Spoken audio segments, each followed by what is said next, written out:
दिनों से कालगढ़ में कुछ अजीबोगरीब घटनाएं हो रही थीं। गांव में कोई भी घटना होती थी तो सबसे पहली सूचना हिम्मत सिंह को दी जाती थी। गांव की बुढ़िया भागती हुई जमींदार के पास पहुंची। जमींदार साहब, गजब हो गया। मेरा बेटा मटरू कल शाम से गायब है, अभी तक घर नहीं आया। अरे आ जाएगा, किसी दोस्त के यहाँ गया होगा। आजकल के लड़के बिना बताए पार्टी वगैरह मनाते रहते हैं। लेकिन जमींदार साहब, मैंने उसके सारे दोस्तों से पूछ लिया, किसी ने भी उसे कल दोपहर के बाद नहीं देखा। सबसे अंत में मटरू के दोस्त सुरजा ने उसे देखा था। ठीक है, दीवान जी सुरजा को बुलवाइए। दीवान नेकचंद कालगढ़ गांव का सबसे पढ़ा लिखा और समझदार व्यक्ति था। सुरजा जमींदार के पास आता है।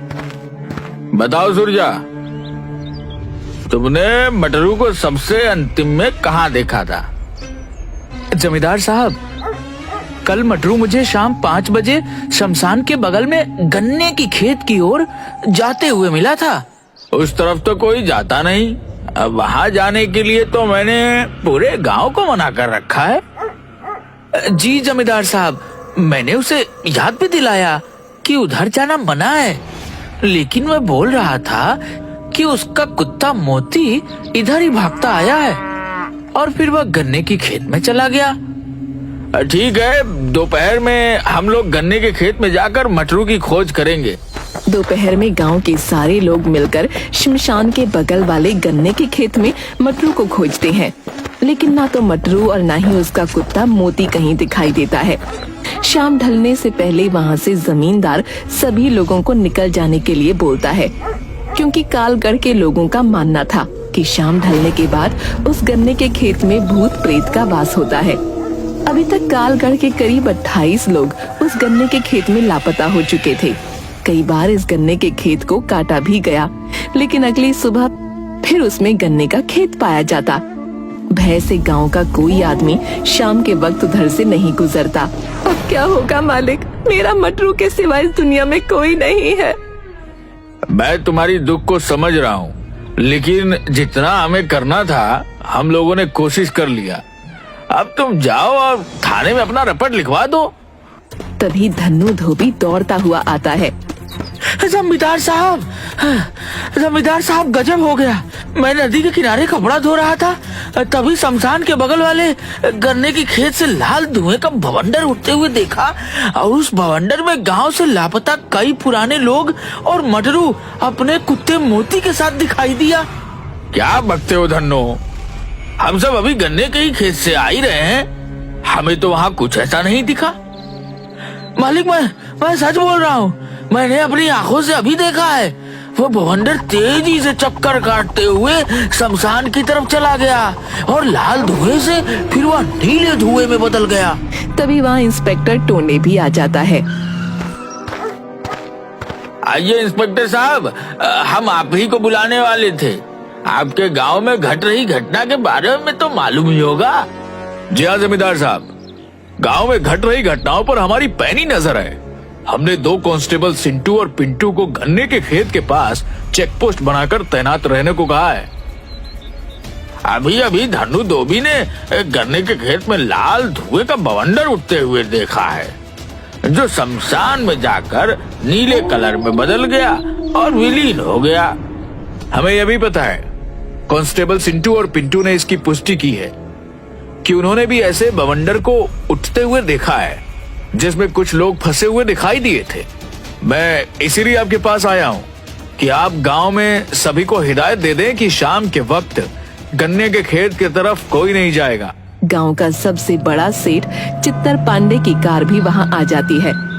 अरे आइए चित्तर पांडे जी, आप ही के गन्ने की खेत की चर्चा हो रही है। अरे मैं भी इस भूतिया गन्ने की खेत से परेशान हो गया हूँ। मैं सोच रहा हूँ कि उसके चारों तरफ 4 दीवारी घिरवा दूं, ताकि कोई आगे कांड न हो। सही सोचा है सेठ जी आपने। ये लीजिए मुखिया जी, 2 लाख रुपए मेरी तरफ से बुढ़िया को दे दीजिए। अरे पांडे जी, आप खुद दीजिए। अरे आप ही दे दीजिए, मैं गुप्त दान देने में विश्वास रखता हूँ, दिखावे में नहीं।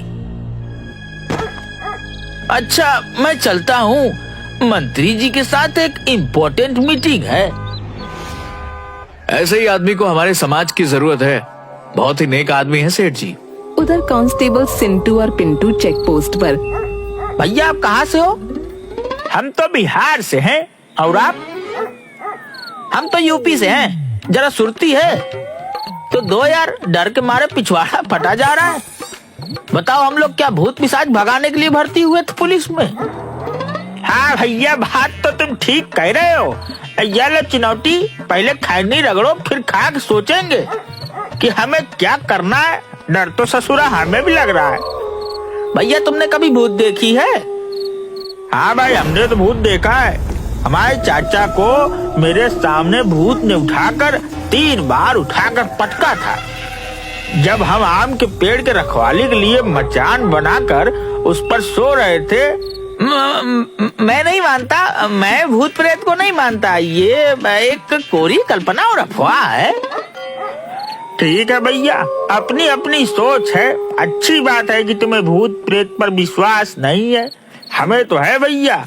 ऐसा करते हैं, आधी रात तक तुम पहरा देते रहो, आधी रात के बाद मुझे उठा देना और तुम सो जाना। हाँ, यही ठीक रहेगा भैया। ठीक है भाई, मैं तो अब सोने जा रहा हूँ। रात 2 बजे हमें उठा देना। अभी 5 मिनट ही हुए थे कि चेक पोस्ट के पास बने झोपड़ी में सिंटू सोने जा रहे पिंटू के पास आता है। अरे सिंटू, क्या हुआ? तुम अंदर क्यों आ गए? भाई, मुझे पेशाब लगी है। अबे तो पेशाब अंदर करेगा क्या? थोड़ी दूर जाकर पेशाब कर लो, पूरा खेत खाली पड़ा है। वैसी बात नहीं है पिंटू भाई। दरअसल मुझे उधर जाने में डर लग रहा है। प्लीज थोड़ा सा मेरे साथ चलो ना, मैं पेशाब कर लूंगा तो फिर आ जाना। यार, अभी तो तुम कह रहे थे कि तुम्हें भूत पिशाच से डर नहीं लगता है। तुम्हारे इस बात से मुझे भी कुछ हिम्मत बढ़ा था, लेकिन तुम तो मुझसे भी ज्यादा डरपोक हो। चलो, टॉर्च लेकर चलते हैं। सिंटू चेक पोस्ट से कुछ दूर जाकर पेशाब करने लगता है। उससे 2-4 कदम दूर पिंटू खड़ा हो जाता है।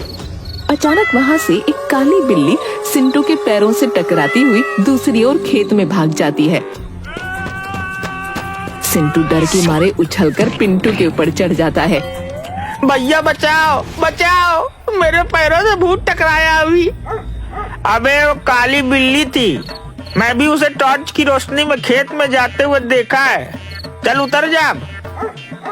नहीं भैया, भूत है।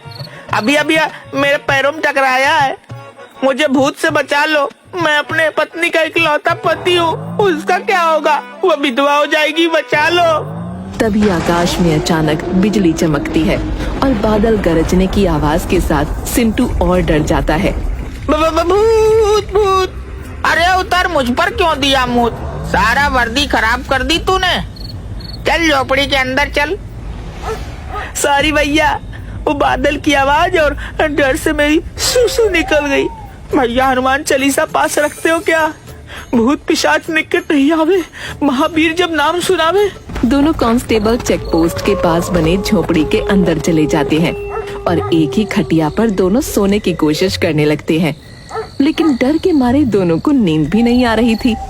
तभी एक बार फिर बादल गरजता है और हवा से झोपड़ी के ऊपर रखा टीन नीचे गिर जाता है।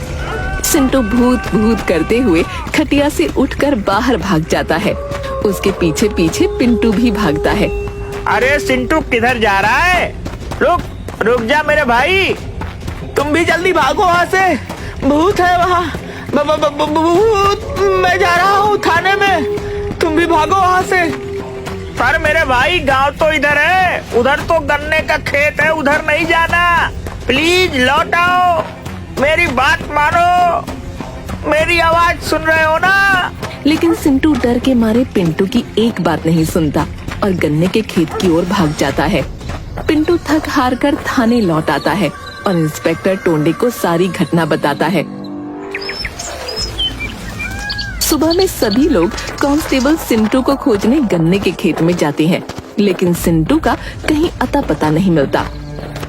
इंस्पेक्टर साहब, आपने बोला था कि हमने 2 कांस्टेबल सुरक्षा के लिए गन्ने के खेत के पास लगा दिए, लेकिन अब तो कांस्टेबल भी गायब हो गया। अब क्या किया जाए? जमींदार साहब, मेरी बात मानो, अब हमें अवघड़ों की मदद लेनी होगी। तब पता चलेगा कि इस गन्ने के खेत का राज क्या है। पिछले 12 साल में मिलाकर 30 आदमी और पता नहीं कितने जानवर इस गन्ने के खेत में गायब हो चुके हैं। शमशान से एक औघड़ को बुलाया जाता है। वो हड्डी को खोपड़ी में मारकर कुछ सुनने की कोशिश करता है और बताता है, जय महाकाल, मेरी तैलिया मसान की खोपड़ी बता रहा है कि आज से करीब 12 साल इस गन्ने के खेत में किसी पुजारी की हत्या करके गाड़ दिया गया था। उसी पुजारी की अतृप्त आत्मा अपनी ओर ध्यान खींचने के लिए ये सब कर रहा है। हमारे गांव में आज तक किसी पुजारी की हत्या तो नहीं हुई है। हाँ, 12 साल पहले हमारे गांव के मुख्य पुजारी मंदिर से भगवान का सोने का सारा गहना मुकुट लेकर भाग जरूर गया था। मूर्ख, वो भागा नहीं था, उसकी हत्या की गई थी। आज भी हत्यारा यही गई है। जब तक उसको सजा नहीं मिल जाता तब तक इसी तरह इस गांव के आदमी लापता होते जाएंगे। तो अब हमें क्या करना चाहिए? गांव के सभी लोगों को यहाँ इकट्ठा करो। बीमार, गर्भवती महिला और छोटे बच्चे छोड़कर कोई भी अपने घर के अंदर नहीं होना चाहिए। जमींदार के आदेश पर गांव के सभी लोग वहाँ पर इकट्ठा हो जाते हैं। महाराज, सभी लोग आ गए हैं? नहीं, अभी भी एक आदमी नहीं आया है। वह बीमार भी नहीं है। सर, सेठ चित्तर पांडे सिर्फ नहीं आए हैं, उन्हें अभी किसी जरूरी मीटिंग में शहर निकलना है। हमारे गांव के सुरक्षा से बड़ा और कोई मीटिंग नहीं हो सकता है। दीवान जी और इंस्पेक्टर साहब, आप दोनों जाकर सेठ चित्तर पांडे को बुला कर लाइए।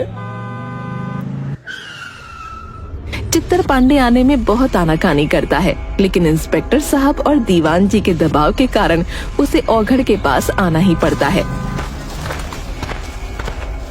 आइए पांडे जी, आप मेरे पास बैठिए। हाँ महाराज, अब आप अपना काम शुरू कीजिए। अभी ये तेलिया मसान की खोपड़ी हवा में उड़ते हुए उस आदमी के पास जाएगी और वहाँ ठहर जाएगी। 5 मिनट उस आदमी को अपना गुनाह कबूल करने का अवसर मिलेगा। उसके बाद तो ये खोपड़ी मेरी भी नहीं सुनेगा। इससे निकलने वाली आग से अपराधी का चेहरा भस्म हो जाएगा। जमींदार साहब, ये क्या ड्रामा कर रहा है? मुझे इस सब में विश्वास नहीं। मैं चलता हूँ। मंत्री जी के साथ मेरी बहुत इम्पोर्टेंट मीटिंग है शहर में। अरे, मैं फोन कर दूंगा मंत्री जी को, वो मेरे जान पहचान के हैं। आप टेंशन मत लो, आधे घंटे की बात है। तभी अचानक अवधार की खोपड़ी उड़ते हुए सीधा चित्तर पांडे के पास आकर रुक जाती है। औघड़, ये क्या मजाक है? हटाओ इसे यहाँ से। शायद आपने मेरी बातों को गंभीरता से नहीं लिया। आपके पास 3 मिनट बचे हैं गुनाह कबूल करने के लिए, क्योंकि 2 मिनट तो हमारी बात में ही बर्बाद हो गई। हाँ, मैं ही पुजारी की हत्या का अपराधी हूँ। रोको इसे, मैं मरना नहीं चाहता। 12 साल पहले जब मैं मंदिर से सोने और गहने और मुकुट की चोरी करके भाग रहा था तो पुजारी ने मुझे देख लिया था और मेरे पीछे पीछे इस गन्ने के खेत में पहुंच गया, जहाँ मैं गहने को मिट्टी में छुपा रहा था। मैंने उससे विनती की, लेकिन वो नहीं माना, तो मैंने उसे गला दबाकर मार दिया और वहीं उसकी कब्र खोद दी। कुछ दिन बाद उन सोने के आभूषणों को बेचकर सेठ चित्तर पांडे बन गया। इंस्पेक्टर साहब, देख क्या रहे हैं? इस दुष्ट को हिरासत में लीजिए। कांस्टेबल पिंटू टोने का इशारा मिलते ही तुरंत सेठ चित्तर पांडे को पकड़कर हथकड़ी लगा देता है। तभी गन्ने के खेत में एक बवंडर उठता है और गांव वालों के सामने अघोर की अग्नि में पंडित की श्रापित आत्मा आ जाती है। मेरी आत्मा की तृप्ति इसी पापी की मौत से संभव है, लेकिन किसी कारणवश मैं उस गन्ने के खेत से बाहर नहीं आ पाता था। मुझे माफ कर दो पंडित जी, मुझे अपने किए का पछतावा है। तेरी वजह से मैंने इन बेकसूर गांव वालों को अपनी कैद में रखा हुआ है। तेरी मौत से इनकी मुक्ति संभव है। पुजारी जी, कोई और विकल्प दीजिए। किसी की मौत से आप संतुष्ट कैसे हो सकते हैं? चुप करो तुम सब। मेरी मौत को रहस्य बताकर शानो शौकत की जिंदगी जी रहा है, लेकिन अब नहीं। उसके बाद पुजारी की आत्मा अपने तेज तर्रार नाखूनों से चित्तर पांडे का गला पकड़ उसे हवा में लटका देती है और थोड़ी देर में ही उसको मार डालती है। इसके बाद आत्मा वहाँ से गायब हो जाती है मुक्ति, मुक्ति। और एक के बाद एक करके 30 आदमी और कई मवेशी उड़ते हुए आकर औघड़ के पास गिरते हैं और सभी सुरक्षित अपने अपने परिजनों से मिल जाते हैं। औघड़ के कहने पर उस गन्ने के खेत को जलाकर पुजारी जी की याद में एक बड़ा सा मंदिर बनवा दिया जाता है।